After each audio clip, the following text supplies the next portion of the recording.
In this guide, I'll show you how to fix analog stick drift on your Xbox controller without taking it apart. Now, this is a temporary fix. You will eventually have to take apart your controller and clean it.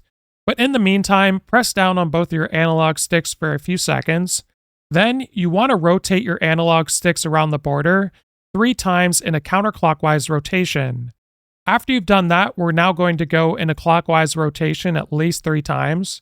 And after you've done this, you can press down on your analog sticks. Now, the reason why we're doing this is to try to remove any dirt, dust, or debris buildup inside your controller. So with this second step, you want to do the exact same thing, but you want to press down on your analog stick during the rotations clockwise and counterclockwise.